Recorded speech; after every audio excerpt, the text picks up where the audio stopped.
नमस्कार मित्रों, स्वागत है आपका परम भक्ति साधना चैनल में। सोमवार का दिन भगवान शिव को समर्पित होता है। आज के दिन भक्त भोलेनाथ को प्रसन्न करके विशेष पूजा अर्चना करते हैं। कुछ लोग आज के दिन व्रत भी रखते हैं ताकि शिव की विशेष कृपा प्राप्त की जा सके।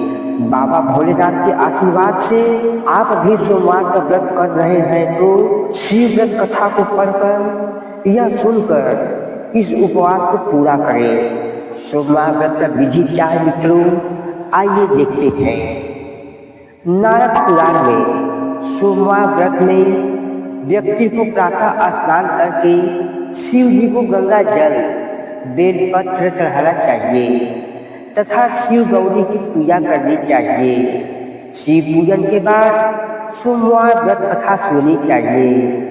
इसके बाद एक समय ही भोजन करना चाहिए। साधारण रूप से सोमवार का व्रत दिन के तीसरे तक होता है, मतलब शाम तक रखा जाता है।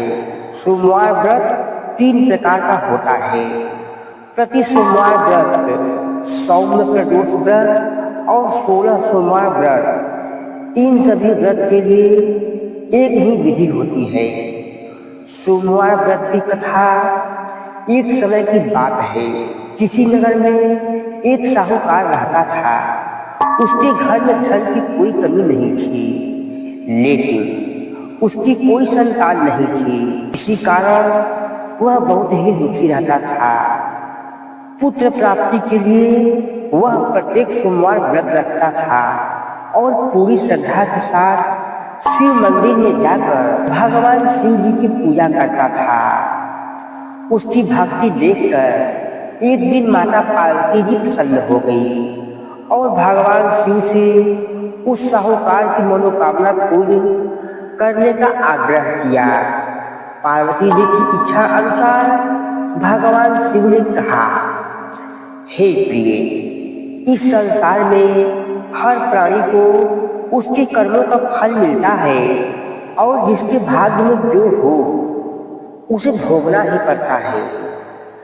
लेकिन पार्वती जी ने साहूकार की भक्ति का मान रखने के लिए उसकी मनोकामना पूर्ण करने की इच्छा जताई। माता पार्वती जी के आग्रह पर शिव जी ने साहूकार को पुनः पुत्र प्राप्ति का वरदान तो दे दिया, लेकिन साथ ही यह भी कहा कि उसके बालक की आयु केवल 12 वर्ष की होगी। माता पार्वती और भगवान शिव की बातचीत को साहूकार सुन रहा था। उसे ना तो इस बात की खुशी थी और ना ही दुख। पहले दिन की भांति शिव की पूजा करता रहा। कुछ समय बाद साहूकार के घर एक पुत्र का जन्म हुआ। जब वह बालक 11 वर्ष का हुआ तो उसे पढ़ने के लिए काशी भेज दिया गया। साहूकार ने पुत्र के मामा को बुलाया, उसे बहुत सारा धन दिया और कहा, तुम इस बालक को काशी विद्या प्राप्ति के लिए ले जाओ और मार्ग में यज्ञ कराते जाना। जहाँ भी यज्ञ कराओ वहाँ ब्राह्मणों को भोजन कराते और दक्षिणा देते हुए जाना।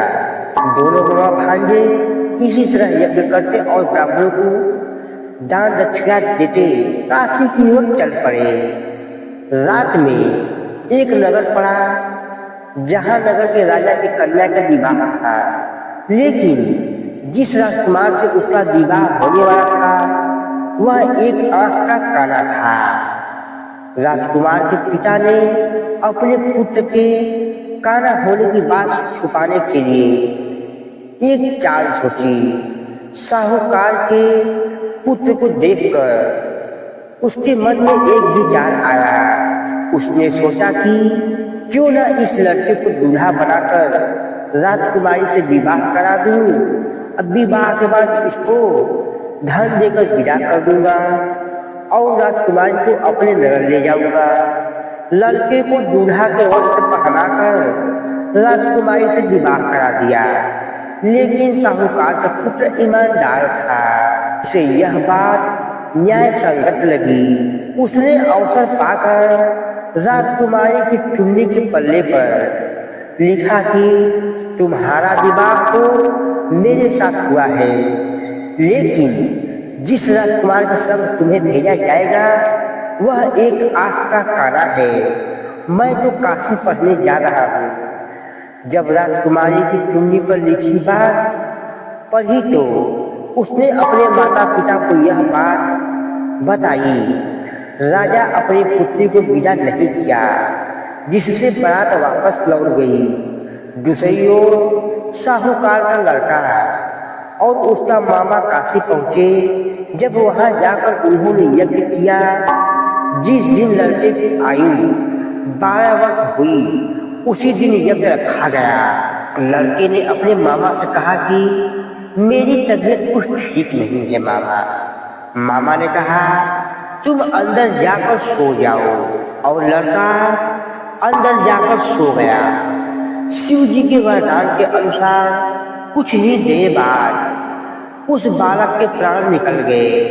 मृत भांजे को देखकर उसके मामा ने विलाप करना शुरू किया।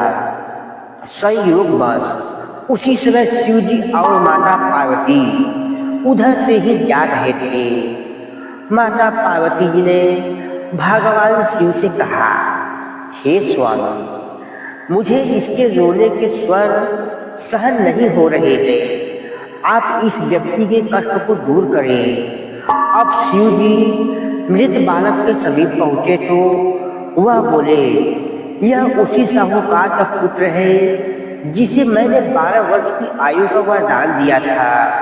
अब इसकी आयु तो पूरी हो चुकी है, लेकिन मात्र भाव से विभोर होकर माता पार्वती ने कहा, हे महादेव, आप इस बालक को और आयु देने की कृपा करें, अन्यथा इसके वियोग में इसके माता पिता भी तड़प तड़प कर मर जाएंगे।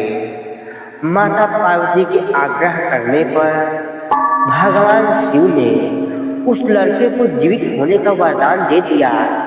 शिव जी की कृपा से वह लड़का जीवित हो गया। शिक्षा प्राप्त करके लड़का मामा के साथ अपने नगर की ओर चल दिए। दोनों चलते हुए उसी नगर में पहुंचे जहां उसका विवाह हुआ था। उस नगर में भी उन्होंने यज्ञ का आयोजन किया। उस लड़के के ससुर ने उन्हें पहचान लिया और महल में ले जाकर उसकी खातिरदारी की और अपनी पुत्री को विदा किया। उधर साहूकार और उसकी पत्नी भूखे प्यासे रहकर बेटे की प्रतीक्षा कर रहे थे। उन्होंने प्रण कर रखा था कि यदि उन्हें अपने बेटे की मृत्यु का समाचार मिलेगा तो वह भी प्राण त्याग देंगे। परंतु अपने बेटे को जीवित होने की समाचार पाकर वह बेहद प्रसन्न हुए। उसी रात भगवान शिव ने व्यापारी के स्वप्न में जाकर कहा, हे श्रेष्ठी, मैंने तेरे सोमवार व्रत के करने से और व्रत कथा सुनने से प्रसन्न होकर तेरे पुत्र को लंबी आयु प्रदान की है। इसी प्रकार जो कोई सोमवार व्रत करता है तथा यह कथा सुनता है, पढ़ता है, उसके सभी दुख दूर होते हैं और समस्त मनोकामनाएं पूरी होती है। तो मित्रों, आपको यह कथा कैसी लगी? कृपया करके मित्रों अपने मन के विचारों को कमेंट बॉक्स में अवश्य ही लिखिएगा। और मित्रों, आपने यदि मेरे चैनल को सब्सक्राइब नहीं किया है तो मैं अपने चैनल परम भक्ति साधना पर ऐसी ही कथाएं कहानियाँ लेकर आता रहता हूँ। तो मित्रों, इसका आनंद उठाने के लिए आप चैनल को लाइक करें, सब्सक्राइब करें, शेयर करें और कमेंट में हर हर महादेव लिखना बिल्कुल ही ना भूलिएगा। धन्यवाद मित्रों। अब हम फिर मिलेंगे आपसे अगले वीडियो में।